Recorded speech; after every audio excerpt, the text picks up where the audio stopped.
Coming up on this episode of the Roundtable.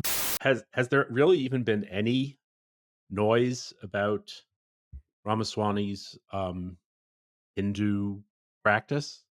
Yeah, there's been a little. I mean, among real hardliners. You can get an occasional town hall question and, handle it, I suppose.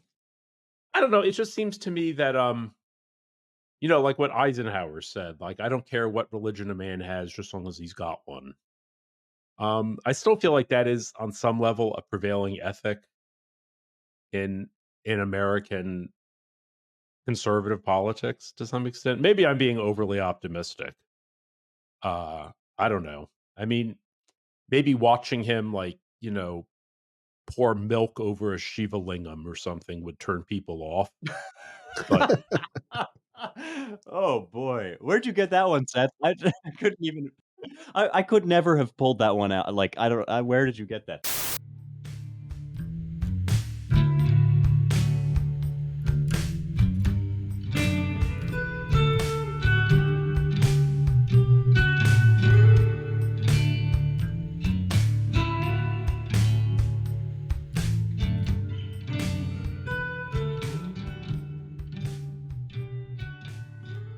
Hello and welcome once again to the Roundtable, your weekly publishers and editors podcast here at The American Mind.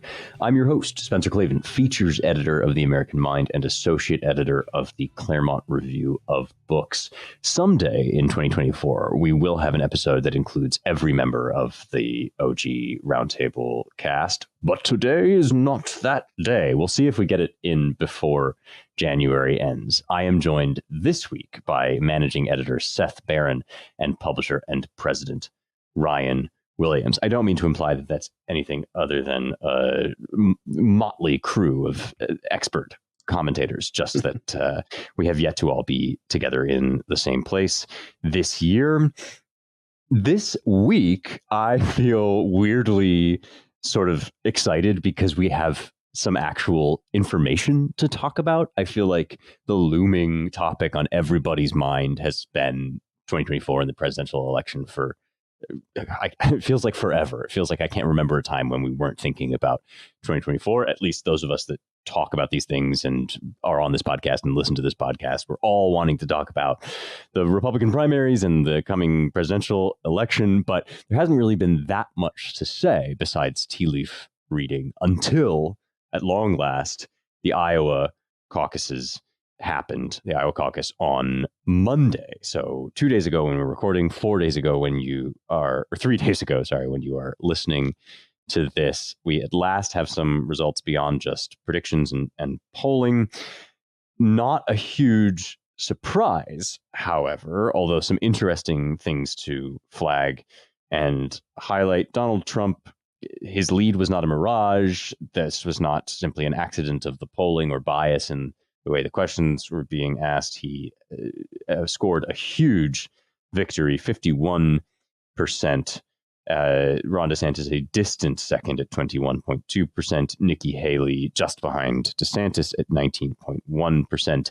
Vivek Ramaswamy at 7.7% has dropped out and endorsed Trump with enthusiasm. One topic I expect we'll discuss is where Ramaswamy is headed. A major option, of course, would be running mate. So I'm interested to know whether you guys think that's a possibility or a likelihood.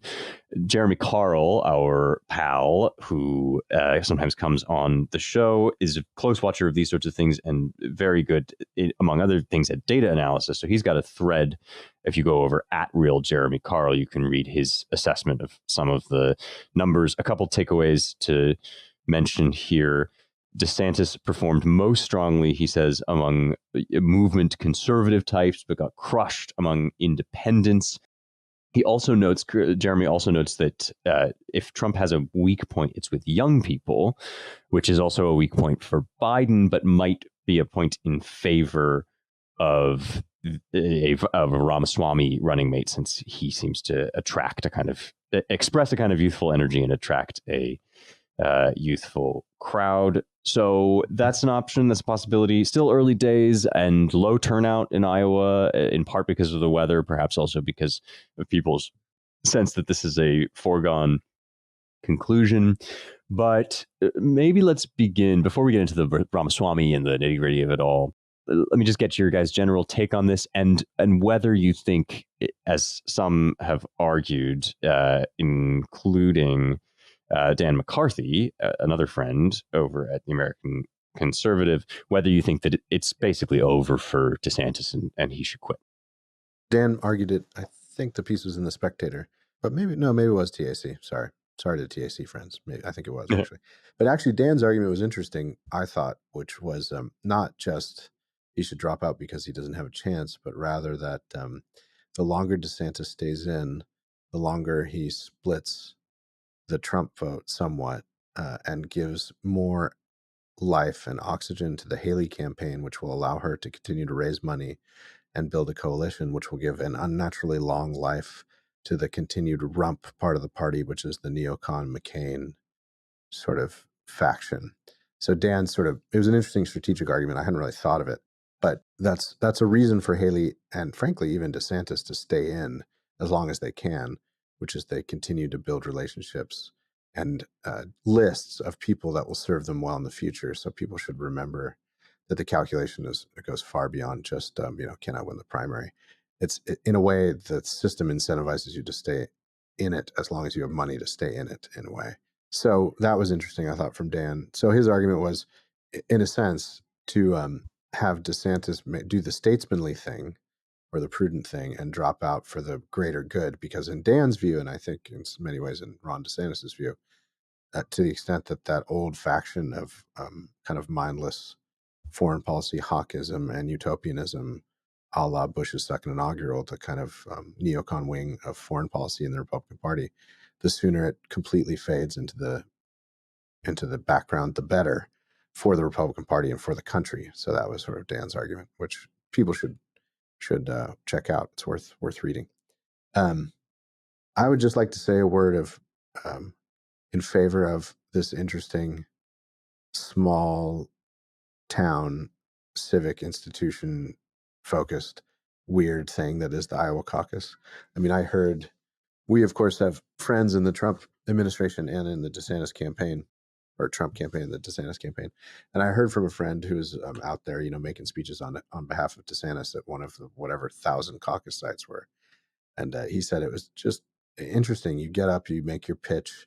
There's a series of speakers making pitches for each candidate, often proxies, not the actual candidate, or often surrogates, I should say. And he said he had a few people come up to him afterwards and say, the speeches in favor of DeSantis changed my mind, or I was on the fence and I didn't really decide till I was here. And apparently this is normal in Iowa caucuses. So it's, I would just say it's for those whose faith in American civic institutions and a small R republicanism is fading, be heartened by the weird little thing that is the Iowa caucus. It's a very American phenomenon, and we should, whatever else one thinks about the current crazy political cycle, right or left or inter-right, take heart in the continued existence of institutions like this. But I think, I said, I retweeted or re-X'd, whatever we're calling now, McCarthy's piece, and I said it's hard to disagree with his hard-nosed take and reasoning on this front. I think DeSantis just wasn't really anyone's time besides Trump's, especially after the indictments came down. It seemed like the writing was on the wall, and DeSantis should drop out quickly, head back to Florida, do great things for 2 years, and contemplate the best way to serve his country after he leaves the Florida governor's office, because he'll be termed out. And that may be running for president again. I'm not sure. One thing that Jeremy Carl pointed out in the thread that you mentioned, Spencer, was that DeSantis lost to Trump amongst evangelicals, which was interesting, and basically carried movement conservatives, or a decent number of them, but not as much as he needed to, and did terribly with independents, which was interesting to Jeremy and is interesting to me too. So I think the DeSantis campaign and the smart people around it and the candidate himself should learn a lot from this whole experience. We often learn the most when we fail, and he's a young man. He's very intelligent. He's done lots of great things in Florida. So, nobody should write his epitaph just yet. Far from it. Yeah, I guess. From one perspective, everything went kind of as predicted. Trump topped 50%, which, to me seemed pretty remarkable. It's a huge lead, yeah. Yeah, but then I don't know, I saw some, some Dem, I guess on Twitter somewhere or X, kind of saying, "Oh, well, that's actually a massive underperformance because you have to figure he's like the incumbent president. He's basically the leader of the party, so he really should have gotten 80 or 90%. This is a sign of how weak he is, and people shouldn't get too excited about him." I mean, I don't know if that's just cope or what. He's obviously not the incumbent. I was at a gathering last night with, I don't know, a couple dozen, like, boomer Republicans. They were all very disappointed, which sort of surprised me. I had sort of assumed everybody, was pretty much with Trump, but obviously not. I mean, a lot of them seem to think Haley was like the great hope, or DeSantis, but it does seem as though Trump commands the base. I mean, I did read one data point that said that a significant number of people would feel differently if Trump is convicted on one of the 91 counts against him, and that then they would not necessarily continue to support him. Now, I don't know how true that is, and I don't know how significant any of that really is. I mean, to me, the fact that he's been indicted on all of these things in like friendly jurisdictions, I feel like a lot of it's baked in already that he might get convicted on something. What do you guys think? Do you think that could really, like, is that a major factor? Will that destroy his candidacy? And is that why another good reason for Nikki Haley and DeSantis to stay in? Well, I had sort of thought that it was when he first got indicted that his candidacy was a foregone conclusion. So that data point that you cited, Seth, is a little surprising to me. Like it's when they started performing. I mean, they've always had these extraordinary efforts that they make to try to delegitimize and hamstring Trump, but in this particular election cycle, that was the first time I thought, oh, well, maybe they even want, maybe the people that are bringing these indictments would actually prefer to see Trump because they think he's the only person who can lose to Biden. And then when Colorado, moved to strike him from the ballot in the Supreme Court, I just thought, like, yeah, well, the people who, if you are devoted to Trump as a big middle finger to this uniparty or the establishment or the swamp or whatever, these assembled attacks on the part of the deep state are just going to convince you that you absolutely must vote Trump no matter what, all other problems aside. But the problem that the Republican Party, I think, is going to have going forward is that those people are kind of already in the can for Trump. And then he now has to convince, like, not just a large number of swing voters and independents, but 50% of the Republican Party to vote for him in the general, not just in the primaries. So, yeah, I think that might be a real problem. I think, go ahead. Well, here's the data point. I found it. It says 61% of likely Republican caucus goers say it doesn't matter if Trump is convicted of a crime. 19% said a Trump conviction would make it more likely they would back him. And 18% said it would make them less likely. But these were just caucus goers. So like that 18% could be Nikki Haley, all Nikki Haley voters. Right. I don't know what those numbers, if those numbers mean much or not, but something to think about. Yeah. I mean, I kind of think that DeSantis voters will go to Trump, whereas if Haley dropped out, her voters might go to DeSantis, at least more than they would go to Trump. Again, who knows? But I think Dan's point is a strong one that if it's not going to be possible to mobilize that other 50% of the party that wants someone other than Trump. If those people are just simply not going to be unified, then maybe it makes sense to just sort of focus all our efforts on how are we going to make this Trump thing work, since it really does seem to be that he is who Republicans want, or at least the most passionate Republicans are most devoted to him, and are not going to be talked out of this by really anything that anybody says. They're not listening to us. They're not listening to certainly the people who are bringing charges against him and all of that stuff. So like maybe we just ought to kind of accept this. It feels early to me. I mean, one primary vote feels early for DeSantis, who to guys like me just looked the obvious next choice. Feels early for him to step out, but maybe that's just the way the breaks are going. Like I sort of feel, I am sort of resigned now to a Trump Biden rematch, or to Trump versus whoever they replace Biden with. So maybe it just makes sense to kind of accept that and move on to figuring out how to make that work. What do you guys think about Vivek? Where's he going?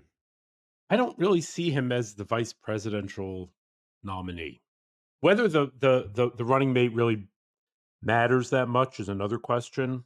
Like if it really brings in voters or whatever, but I just can't imagine Trump picking him. He doesn't seem to like to. I mean, this is someone who is a rival, or even if he was kind of like a running dog. Um, Hmm. I don't know. I don't see it. I just don't see it. But I could be wrong. Well, what do you think? Is it possible that? Well, I was going to ask you whether you think it's possible that Trump. It seems almost unthinkable that he would ever moderate or change his sort of attitude, his general demeanor, and it seems like his general demeanor is actually one thing that his most ardent supporters really like. But it does look as if he was sort of generous to DeSantis in a funny, dismissive but gentle way after this win, and maybe he's aware that he has to figure out some way of getting these sort of undecideds in his camp, in which case perhaps, because I agree, like normal Trump, classic Trump, there's no chance that he would take anybody who would run against him, for any length of time. But Vivek's very enthusiastic about him, actually, in a funny way, and he might make sense with young voters. It doesn't look, from Jeremy's analysis, which is interesting, like Trump is struggling as much as he has in the past with women, which, Yeah, that I was mean, weird. that's right, and it might just be an anomaly or a fluke, but if that continues to be the case, that does change the calculus a little bit. I mean, I think Vivek is not going anywhere. Like, I just think he's going to now be a major figure in Republican politics, and probably also Mhm. in the business world. Yeah, it is a little weird to think about him as the running mate. Like a Hindu running mate, for one thing, is a risky move, and then somebody that's run against him in the primaries. But um, it could work. It could be a smart move. Let's put it that way. I don't know. The question is, yeah, I mean, what does he want to do? It's always been unclear to me his real motivation for running this time around. And the speculations all run wild. But I mean, Vivek is a centimillionaire. Is he really driven by this calling of public spiritedness? Does he want to be a cabinet member? I suppose he seems ambitious in a way, obviously, to spend this much of his own money on this whole process. So I guess maybe he wants to be president through the vice presidency. So that's plausible. But I find the whole thing kind of. I don't want to discount the Occam's razor explanation, which is he thinks the country's going to hell and he can help fix it. So I don't want to be cynical about it at all. And Vivek was often a passionate and articulate voice for many of the issues that I think a lot of us and a lot of normal Americans are concerned about, especially around identity politics and the sort of madness issuing out of the universities and the bureaucracy on questions of race and sexual identity. And there are few candidates that I've seen in a long time who can talk as well as he can on his feet, um, and and roll with the punches. I mean, he's very unlike a scripted politician in that way, and that's why I think he connected with a lot of people. So, I would think, given that talent set and his resources, he should have a bright future in American politics. The question is, doing what? That's Hmm. the big question. And so he'll be interesting to watch, and I think he'll remain, because of the transformation of media and the rise of social media. I would expect he will remain a powerful advocate for the issues he cares about, and it looks like, VP or not, he's going to be a kind of surrogate for Trump and Trumpism going forward. So that's his biggest prediction I'll venture. Yeah, I mean, he seems like, I think he'll be a very effective surrogate if, Yeah. if he can stay on good terms with Trump and Trump with him, which isn't always the case. But they do seem, you're right, he's incredibly articulate. He's phenomenal on his feet. And, yes, the future does seem bright for him. I mean, who knows? Maybe there's a South Asian future for the Republican Party. I don't know. Hmm. Um, Right. I mean, he had some great clips, some viral Twitter clips where he was really just putting flunkies and media apparatchiks on the back foot and seizing control in a way that I find personally very grating, but it really doesn't matter what I think. That's how cable interviews sort of work. And it's been a long time. It's still very rare that you have somebody who is able to do that and willing to just shrug off whatever bogus framing the CNN anchor gives you and instead go on the attack and on the offensive.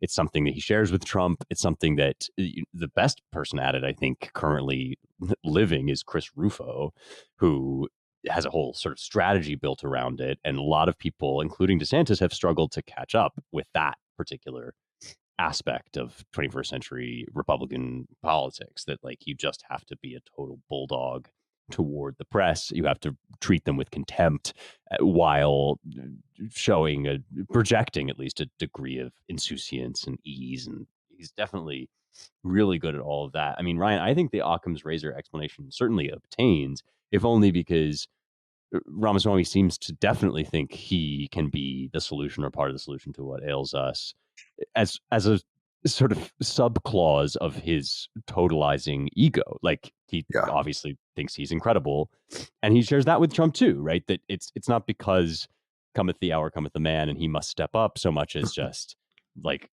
he thinks he could fix anything and everything, and this is the biggest thing he's chosen to fix. That's not such a terrible thing. It was, we'll see. Yeah, and there's the lingering question of how transactional his policy attachments are, given his recent possession of different views on things like immigration. So we'll see. I was just toying with the idea that actually the future for Vivek is a total reinvention where he emerges at some point as like an anti-ecocide advocate or something. I mean, you live long enough, stranger things have happened. I don't think that sort of extreme is likely, but I definitely think it's possible that we will all live to see very different Vivek Ramaswamys emerge depending on the political circle. Yeah, and I think given sort of high skilled and oftentimes eventually high net worth immigration patterns from South Asia over the last few decades, you're going to see a lot more Vivek types, I would think, getting into national politics. That is, South Asians who are first or second, usually probably second generation Americans who've made good and are articulate and worried about the country, and they dissent from what, for at least for the um, given current trends, is the majority view amongst their demographic of their fellow immigrants from South Asia, which they tend to be more left wing than not. But you could see this, especially emerging out of the tech world, where views are not monolithically left wing. There's a lot more room, especially for this kind of libertarian conservative type, and a lot of them come to that conclusion because they work in an industry that is ruthlessly meritocratic in many ways, and has high upside for high IQ and high competency, which seems to be the opposite of what the Democratic Party stands for these days. What In do a you certain guys think sense. about? Yeah, I mean, what do you guys think about the religious dimension, both of Trump and of Vivek? I mean, I don't think like race really matters, despite the fact that we talk about it constantly. I don't think that's like a huge obstacle or problem. But I have seen some You mean people. amongst the electorate when assessing candidates? Exactly, right. I mean, in general, in life, perhaps like there are some places where race has an effect on things, but like no, not not when people are running for president really outside of certain circles that are small and inconsequential. So despite the fact that we're always being told how racist we are or whatever, I guess what I'm Right. saying is I don't think the fact that Vivek is brown or comes from of foreign extraction, like an ancestry, I don't think any of that matters. I do think the Hindu thing is sort of interesting. We're not that far out in time from the moment when it was shocking to elect a Catholic. And Yeah. America's religious landscape has totally transformed to the extent that, right, evangelical support for, I mean, there has emerged a really interesting sort of theological strain of evangelical thought in America that is expressly designed, I think, to deal with Donald Trump, right? How do we countenance this sort of wild and freewheeling New Yorker whose attachment to Christianity seems loose at best, whose past is checkered, and what do we make of the fact that we're having to elect him as our greatest hope for a kind of peaceful and even perhaps vaguely Christianizing America? And the comparisons to King David and all of that have emerged are kind of like about that. But it's a step farther to say, you know, who is Vivek? He's like Cyrus the Great, right? He's the outsider that might nevertheless be used by God for good, that is not part of the tradition, so on and so forth. Or are we so post-Christian that none of it matters? I don't know. I mean, I sort of think that might be true at this point, but that I would be curious. It doesn't seem like there's been a great deal of I mean, I don't know. I don't really, pay that close attention to murmurings in evangelical circles, but has there really even been any noise about Ramaswamy's Hindu practice? Yeah, there's been a little. I mean, among real You can hardliners. get an occasional town hall question and handle it, I suppose. I don't know. It just seems to me that like what Eisenhower said, like I don't care what religion a man has, just as long as he's got one. I still feel like that is on some level a prevailing ethic in American conservative politics to some extent. Maybe I'm being overly optimistic. I don't know. I mean, maybe watching him pour milk over a Shiva lingam or something would turn people off. But Oh boy, where'd you get that one, Seth? I couldn't even. I could never have pulled that one out. Like I don't. Where did you get that? That's great. well, I mean, I mean, he's like Right. he's like a traditional like Brahmin Hindu, right? I Yeah. mean, No, yeah. or whatever kind of fire puja or whatever he does. Maybe if you get into actually the studying the particularities of the practice, people might find it kind of alien. But I don't know. I mean, I tend to think virtually everyone in America has already, even like old people are familiar with like the Maharishi. You know what I mean? It's like Hmm. none of this is that alien. It would be kind So of crazy if, like, we end up with President Vivek before we ever end up with a Jewish president. That would be like a remarkable turn of events to me, at least. it could Um, happen. I mean, isn't yeah. Kamala Harris like some kind of Hindu? Like Oh, I don't know is she? what's her religion. I mean, isn't Yeah, good she? question. She's Kwanzaa. Come on, she keeps talking about it, Seth. Oh yeah, she's a She's a Kwanzaa. Kwanzaaite, right? I mean, I think, Seth, the whole thing about if you've got a religion, that certainly seems to be how Vivek is handling his Hinduism vis-a-vis the religious right. Like he will present it in the most sort of abstracted way that enables a sort of assimilation to deism generally. Like I believe in a higher power, I believe in God, whatever. Yeah, he tries Um, to monotheize Hinduism. That's what he did on the stump, and it's pretty Right. slick and interesting, and I think it works kind of. But yeah, we might be. I mean, I don't know. We might be getting close to the point were really the only thing that would bar you from national office. And look, it depends on the states. I mean, it could be the case that if given a choice, and I guess they'd only get it in the primary. But if like the only distinguishing difference in a primary and a future Iowa caucus, for example, was the whitish Protestant guy, or even whitish Catholic guy, Christian, versus a polytheist Hindu, maybe that would be a clincher for a state like Iowa, especially in this circumscribed arena that is the caucuses. That is just the right side of the state. I'm not sure, but maybe nationally now we're getting pretty close to the only thing you couldn't be and would repel too many people would be an avowed atheist. And I think that still would be a bridge too far for Or just Satanist. too much, Right, or Satanist. Yeah. a Wiccan. Yeah, I mean, we can think of a few. Yeah, weird options, right? paganism. Yeah, Yeah. and its various modern shadows. Yeah. No, I think that's definitely right, and I find that a really remarkable feature of contemplating Vivek. Vivek as an object of contemplation, as abstracted from Vivek, the actual person, and what he's going to do. Yeah. What do you think? Okay, Do you think we would have? Oh, I'm sorry. Just one thing. Do you think we would have a Jewish president or a Muslim president or a Hindu president first? Like, which seems the most unlikely of those three? I think Muslim would be harder to elect than Yeah, Hindu. I think actually, Muslim would be most unlikely. It's just so Despite- wrapped up in attacks on the United States and foreign policy, sort of acutely in the last 20 years. I think it would be pretty tough for some folks. No, if I had to bet, I'd bet a Jewish president first, and my first candidate, just given his rise in political talent, his quick rise in political talent, would be someone like Shapiro and governor of Pennsylvania. Mm-hmm. I mean, what do you think, Seth? Do you think we could elect a Muslim president? I don't know. I mean, I guess we'd have to show me the man. I mean, That's I right. don't really Yeah. see like any great candidates at this point, but I suppose one could emerge. I mean, I guess Ilhan Omar isn't constitutionally qualified. Keith Ellison is a bit, I mean, I guess some people say we already had a Muslim president. You mean Barack Hussein Obama? Yeah, I like. I mean, look, talk to the yeah. Muslim world. They think he was a Muslim.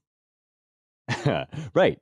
One thing that we've learned is that people are very skilled, left and right, at like reverse engineering of an electoral philosophy that that enables them to choose the person that they want to choose. Which I'm actually not saying that as a criticism at all. I think part of prudence is recognizing that under the extremely degraded circumstances in which we find ourselves, you're going to end up picking somebody that does not tick every box in your ideal wish list. That will involve for a lot of people kind of quietly rewriting some of the grand pronouncements they made in the past about like we need a Christian leader or whatever. But that's okay. Like people do that everywhere all the time. And so, if some Muslim president emerged, or candidate rather for president emerged, that a large sector of the electorate just really felt strongly was the answer to our political problems, they might come up with a way of dealing with the Islam thing. But I think what Ryan says about kind of our cultural history there and just the extremism and terrorism and all that stuff, plus weirdly, like people know what Islam is to a slightly marginally larger degree than they know what Hinduism is. And the familiarity might also breed contempt. I mean, it's an interesting question, but yeah, I think you do go Jewish first, then Hindu, then Muslim in order. I mean, just to speculate about it, you have a weird phenomenon of, I don't know how many, I mean, I forget the last count. How many practicing Muslims are there in America? 4 million, maybe? I forget what it is. Maybe 7 million. Maybe that's too high. Fair amount. Yeah, and they're, disproportionately concentrated in a few areas in the Midwest and the upper Midwest and in New York and elsewhere. So you have the phenomenon of a certain segment of the country probably being somewhat acquainted with the Muslim down the street. But at the same time, you have, I mean, you could just write all the attack ads if you had a candidate with the nerve to go down this road. And it wasn't so long ago that, the Obama re-election campaign against Romney sort of quietly did a bunch of radio spots, calling him a weird Mormon. I mean, they did it kind of wink, wink, nod, nod style, but it's certainly not beyond the pale of modern hard-nosed bare knuckle politics. So the problem you're confronted with is the authoritative version of Islam that's practiced worldwide. Is kind of very alien to America, both in its illiberalism and its disposition towards the relationship between the sexes. I mean, in all sorts of ways. So I imagine you could start just reading the hadith and asking, like, do you agree with this? Do you agree with this? Do you agree with this? So I just think, and Hindu in a way benefits from being more obscure and kind of more benign. And abstract, like it's more amenable to doing what Vivek has been doing with it, which is basically just making it so vague that anybody could sort of agree with it, Right. Like, yeah. Well, there's no particular dogma that you can like point to and say this defines all Hindus and Right. all Hindu practice. I mean, it is kind of like a loose, baggy religion that can absorb things or reject things like quite easily. I mean, there's like, Hindu practice all over the subcontinent is like incredibly various. So yeah, I mean, not to get super woke or whatever, but it is Hinduism as an idea is like sort of a confection of Westerners to figure out how to deal with this. It's an imperialist construct that was designed to shoehorn a bunch of disparate practices into this concept of religion that we have, whereas Islam like really is a religion, and there's a history of religious wars going back to like Abu Bakr, like that there's just like a actual relationship there, whereas you can't point to a similar like depth of association with whatever's going on in Hinduism. But then again, given the demographic transformation of the United States over the last 70 years, let alone the accelerating pace over the last 10, in 50 years, who knows? Also who true. knows? And you could envision a kind of, they're emerging in Europe, of course, right? The kind of, post monotheistic, culturally Islamic candidates who, they just look like they have slightly darker skin, but they look like any other, a management consultant or businessman. So they seem a lot more benign to voters who have stopped paying that much attention because they don't themselves identify all that strongly with individual religious commitments. So, all bets. Well, like could the be first off. minister of Scotland, Right. Hamza Yusuf. Right. I mean, I don't know how devout he is or whatever, or the mayor of London. Yeah, no, it's true. Yeah. I mean, it's a little easier in those places because of their systems. Proportional representation can, elevate candidates that might not have a wider appeal if they were in, say, a two-party system, of course. I think our system militates against anyone who can't be at least 51+% appealing to a very large country, which for the time being is not anywhere near, majority minority of the mix that I think would elect an Islamic candidate. Yeah, I mean, we haven't even mentioned yet, have we, Rishi Sunak, who is like currently the Prime Minister of the United Kingdom, and Right. I think identifies as some variety of Hinduism. But Brian, as you say, like the system is meaningfully different over there. Still, though, I mean, there are some interesting parallels, I think, with that type that you were just adumbrating, the guy that basically presents is as we might say Western coded, like, or even white. He wears a normal suit, not some weird outfit. Yeah, exactly. Yeah. And the UK, a small country with a longer, higher concentration experience with South Asian immigrants than the United States. Oddly enough, the Prime Minister of Ireland is also Indian. Yeah. Maybe there's some vast Hindu conspiracy that we're just all missing and need to pay more attention. I don't know if he's Hindu, but he might be. I mean, his mother is. I guess he says he was raised in a Catholic household and is non-religious. Yeah, and you have a bunch of assimilated. Oh, he's also gay. That's interesting. Well, there's definitely a vast gay conspiracy. I can personally think. Okay. Yeah. But then you do have a lot of Indian immigrants. Our friend Saurabh Sharma, for one, whose parents are Hindu, but he's Catholic. So that that might be a way to short circuit a culturally Indian guy who or lady who's converted. I mean, Nikki Haley, another example. So Right. Right. A person whom we have not yet, again, also not mentioned, sort of as evidence of her, what do they call it? Code switching? Or, I mean, there's definitely like a degree of, she has chosen to manage her heritage in it by totally downplaying it. Well, this is this is really interesting. I don't know what it says about 2024, if anything, but it definitely says some interesting things about the landscape, in the electoral landscape in America going forward, and the religious landscape especially. In the time that remains, there were a couple other things we just wanted to touch on. Let's first and foremost talk about ecocide, which is a word I think I just used earlier, despite the fact that I learned it, a couple hours ago. It's the 2024 Davos Summit. So I know you've all marked your calendars and been very excited. This is the World Economic Forum's content generating machine. It seems like now on Twitter X, people are just passing around these really cringe clips that seem to suggest if these people are also globalist, maniacal supervillains, they they do at the same time come across as total dorks and dweebs.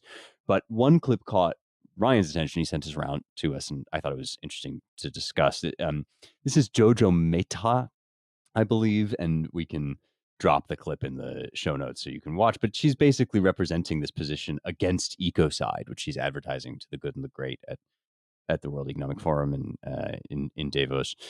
The concept being, I think, kind of analogous to the WEF's major idea of stakeholders versus shareholders, that the people who are invested in the processes and procedures of a business and who get to tell the business what to do are anybody that has any sort of stake. So broadening out this idea of who gets to run a business from the people who actually own shares in it to anybody that has an interest. Similarly, Mehta seems to be attempting to broaden out our concept of violence and our concept of, I guess, murder or killing to include the environment or Mother Nature. So ecocide is when you want to, I don't know, like live, subsist, make money, fish, farm, do these basic things, and you have harmed nature. She wants to elevate that kind of harm up, she says, alongside taking life, human life, and damaging property. All of this raises for me an interesting question, which is, how powerful do you guys think green really is? And it kind of mirrors the question whether Davos is a secret cabal of all-powerful globalists or just kind of an overhyped nerd conference, or both. I mean, it could be both, I guess. But green is the one buzzword, the one cause that it seems like everybody in wokeland can claim. You, whatever identity you are or are not allowed to cite, whether you're LGBTQIA plus star or you are Southeast Asian Pacific Islander or whatever, everybody can at least claim to be passionate about sustainability and the environment. And so that might mean that all must bow before green, that everybody, whatever other intersectional concerns you're hawking, you must also demonstrate a commitment to ESG and the environment and sustainability. Or it might mean that green is sort of the ugly stepsister, that like it's not really as exciting or sexy as claiming some race or religion or sexuality. So it's not actually as big a going concern or something that we need to watch out for. I wonder what you guys think about this. Is green sort of the eschatological be all and end all of the Davos project to just totally destroy the economy by hamstringing it and sending it back to the Stone Age? Or is it kind of just a window dressing on the cake of more atavistic, racialist, and tribal concerns? Well, see, I would see it as kind of something else. I think that it is taken, I think they do take it very, very seriously. But whether they believe that, that we're in that, as they always say, oh, we're 3 years from the turning point, or we're, they're constantly saying, okay, in 5 years, it'll be past the point where we can recuperate sea ice. I mean, as we were saying before the podcast started, there's been this huge frigid polar vortex or whatever in the Midwest, and there've been all these explainers telling us, no, don't think that this means that it's not global warming. This is a sign of global warming because all the melting ice is flowing down. All the cold air is flowing down here, but really this is a sign that the Earth is warming. So Is that it's this what's happening in Nashville? We've got a lot of snow over here. Is that I didn't realize it was polar ice. Yes, that's what it is. Yeah. So they've got this mechanism that they can trot out all the time. I mean, I think they take it seriously in the sense that it's a very, very powerful lever for season control. Whether they actually want to, bring about this Greta Thunbergian nightmare vision of the future where we all just sit on the ground and chew, suck on rocks and sing songs of unity to alleviate our hunger while wearing leaves. I don't think that they really want to do that. They just want to be able to control who gets to take airplanes, who makes money from insect farming, the trillions of dollars that are put into developing an unusable network of bike lanes across, the Great Plains and EV charging stations and so forth. They do want to reorganize the economy, but I don't think they are particularly. I mean, they're certainly not serious that Jeff Bezos won't be able to sail his billion-dollar yacht wherever he wants, or the members of Davos are going to have to start flying commercial. I mean, certainly not. More like, how are we going to put $1 trillion of public money into designing wind-powered airplanes? Yeah, I think that's right. I think one thing I might add, yeah, it's a tool of control for national bureaucratic elites and their sort of funders and managers, I don't know if manager is quite the right word, but like Klaus Schwab or Soros or whomever. It's a good vehicle for the continued wasting away of the nation state, the globalist agglomeration of jurisdictions.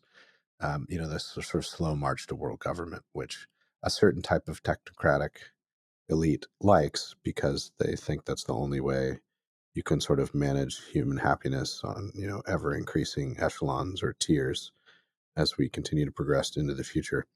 That's at the sort of elite level. I think at the street level, it seems the eco crowd has a lot more purchase on the street in Europe than they do in America, and I think you can see that reflected in polling. I mean, Americans just don't really care about climate change that much as a group, so there are some, outbursts of protest, but given our history, I think the racialized protest movement has a lot more purchase here for a variety of reasons, and it excites more passions, and it probably has more of a prospect for control and the exercise of power. But Western Europe may be a different story. But I think amongst the rank and file who really believe it, and it's disproportionately people, under 35, it taps into the psychological side of it, may be more powerful than the racialized stuff, which is to say it taps into this old desire or this old sort of cyclical appeal of millenarianism, which Angelo Codevilla wrote well about for our Claremont Review books maybe a few years back. Just search Codevilla Claremont Review books millennia, you'll probably find it. So it's got this half. You talked about eschatology, Spencer. It's got this half religious element, which taps into something that's deep within the human soul and historical experience, sort of physiologically and psychologically. So in that sense, I think it's one of these powerful forces that is churning up more and more people as we get less and less religious, because they've got to find something to fill that space. And so in that sense, it's kind of in competition with the racial justice movement. Although you often see, as you kind of mentioned briefly, the amalgamation of them. So, in really, ecological justice is racial justice because the global south is disproportionately impacted by bad climate. Thus, not being an eco freak is racist, Right. ipso facto. So you do see the great convergence in the great replacement of this great inhuman desire for unity and salvation. So it's all in that way, it's all of a piece. But it also, the left is just, and it's always hard to speak of the left because, like, who's running it? It's a half emergent behavior. It's ideological alignment. It's kind of all accelerated in unison because of social media. It's the swarm, whatever it is. The left can be pretty practically minded, and can kind of take the any port in a storm view of advancing its agenda. So it may be standing against Ecocide on Monday and marching with BLM on Tuesday. Yeah, the weather is very racist. We have definitely learned this over the course of many years. But I mean, another Codavilla point that you're kind of alluding to here, Ryan, is the permeability of all causes, that everything morphs naturally into everything else. And also all new causes are easily subsumed into the one great nameless cause, which, as you say, is not actually, it doesn't really have a face or a leader, but is just a kind of mass movement. Anything basically can go on that ever proliferating flag that was once the rainbow flag and then the trans flag. And like Ukraine is there now, BLM is definitely there. So green is definitely on there too. I like the idea of green as weapon or instrument. I think that's probably quite right, since nobody's giving up his PJ to actually execute on whatever sustainability metric. For those who aren't Succession fans, PJ is short for private jet. Yes, if you don't watch Succession, or if you don't watch that lady on TikTok that acts like an out of touch rich woman who is hilarious, but whom I can never find when I want to. Yeah, so nobody's giving that up, but there is like just an emotional valence that does come from the eschatology of it all. It comes from the apocalyptic nature of the whole thing. And so then if you can sort of, I mean, in some way, as with all of these things, it ends up being just the oldest and dumbest trick in the book. It's like standing out on the street corner with a sandwich board saying the world's going to end and selling pamphlets. The end is nigh. Yeah. Repent. 10 days to go. I did look it up. So just for folks, if you want to check out the old Codaville essay, it's called Millenarian Mobs from the summer 2020 issue. Fun times, COVID times, high COVID times, and high BLM riots times. So still very relevant to read. Also, I just want to encourage people for interested in this. Many of our listeners will know this, but Michael Walsh put together a good edited volume with many of our friends in it. Mike Anton, Angelo Codavilla, many others, called Against the Great Reset, which takes up a lot of these questions while we're on the topic of Davos madness. There's a lot of Claremont resources, actually, now that I think about it, for thinking about this stuff. And actually a really excellent, although more kind of removed because later, essay about this by Glenn Elmers in a more recent CRB, the most recent CRB, but one, so not the fall, but the summer, I guess. It also had a great COVID reflection. And yeah, like it turns out you can't actually talk about peak COVID lockdown without talking about peak BLM, because in some sense, as psychological impulses and as emergent egregoric behavior, they are one and the same. Okay, there was lots of juicy stuff to cover this week, and we haven't even touched on MLK and the Twitter wars over whether we like him or don't. We'll save that, I guess, for next year and or a future episode or something like that, and just turn now to reminding you to read the damn site. We have a website. It's called AmericanMind.org. We do not just make podcasts. We also publish essays, and they are good, and you should read them. I am not just saying that because that's what the segment's about. I actually think it's true. And currently we've got kind of an abundance, an embarrassment of riches. There's a lot of good pieces that we could recommend. I'm going to pick out The Case for Christian Civilizationism by Andrew Beck, which is a contribution to our ongoing Christian nationalism feature. It falls in the America is not a nation bucket, which I find one of the most interesting strains of discussion within this kind of multipolar conversation that we're having about Christian nationalism. That the idea of the nation state is sort of this European, distinctively European, even 19th century European idea that we are something quite different, and maybe civilization state and civilizational Christianity is what we should aspire to be and to revive. I hope that Andrew won't take offense when I say that I did not know he could write like this. He's a great designer. He has done a lot of work for various conservative sites, and he actually designed the image that goes along with this piece, which is very gorgeous and another good reason to check it out. But when he sent this to us, I was like, oh, wow, he's actually a really great stylist as well. So no knock on him. I just didn't know.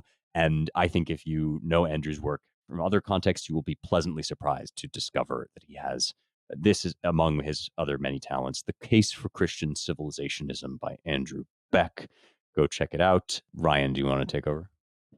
Sure. Yeah, I want to recommend. We will sneak some Martin Luther King in here.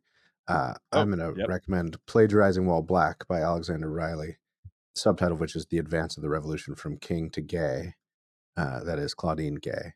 And it just goes through some of the history, which a lot of people are not familiar with, of Martin Luther King Jr.'s plagiarism. And it's just interesting, good to refresh oneself, and to see the kind of whitewashing of Gay's plagiarism, or the attempts to excuse it as nothing really new, and with this kind of robust tradition on the kind of Black left, going back to MLK. I mean, among other things, the MLK Papers Project commissioned an investigation into plagiarism, because I think that at one point they were going to publish like a multi-volume collection of all of his works, and they decided so much of it had been plagiarized that they kind of shut the whole program down. But anyway, just runs through some recent history that is recent.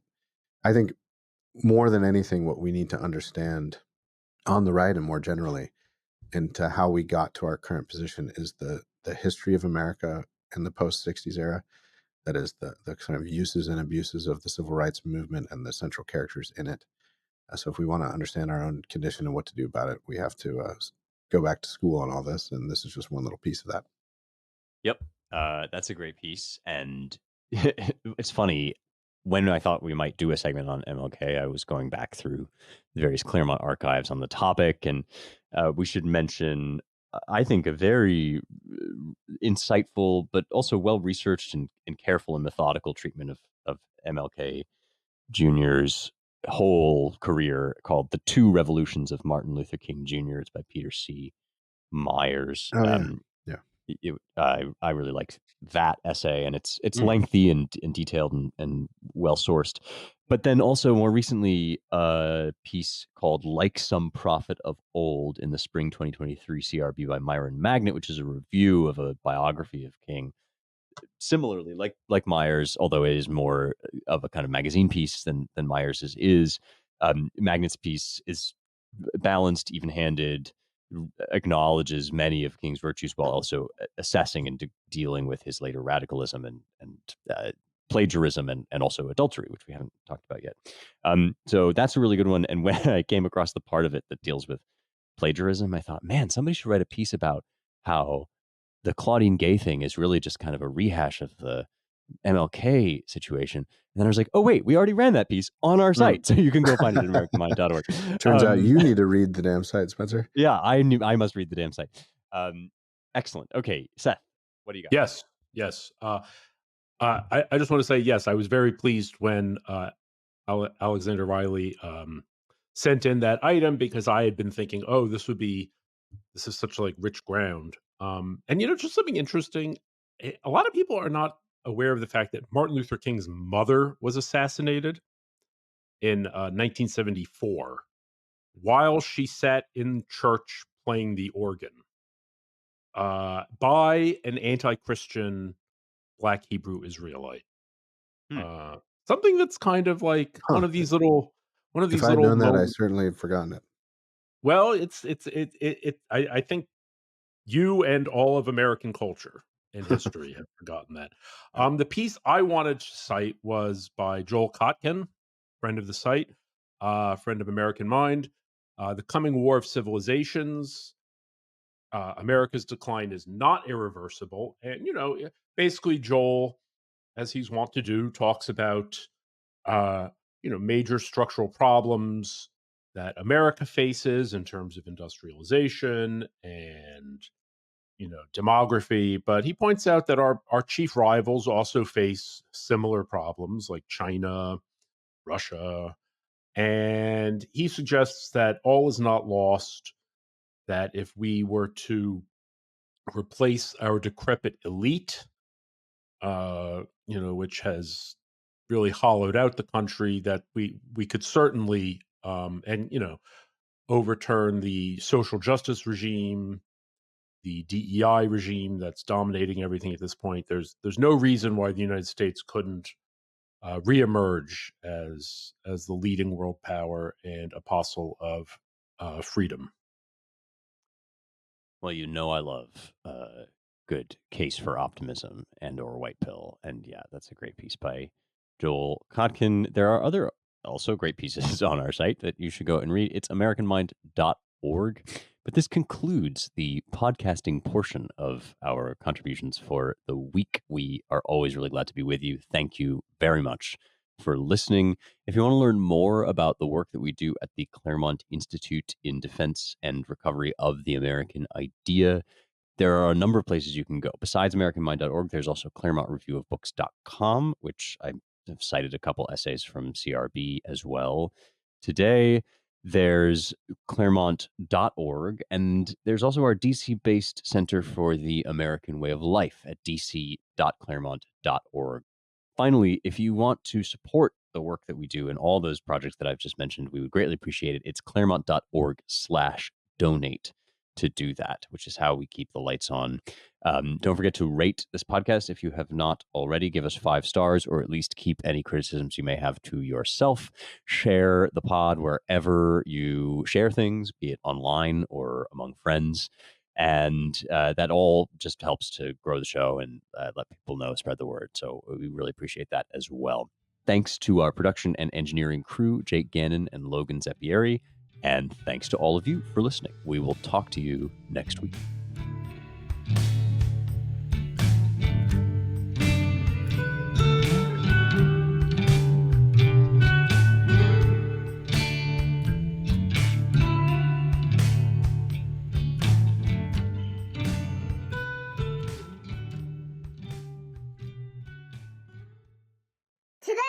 It's a very special day. So go to school because it's pajama day and it's picture day. So you're going to take a picture in your pajamas. So everyone, every kid, go to kindergarten or regular school. Go to whatever school you're in. Only kid and grown-ups too with their pajamas on. Don't forget to brush your teeth. Podcast over.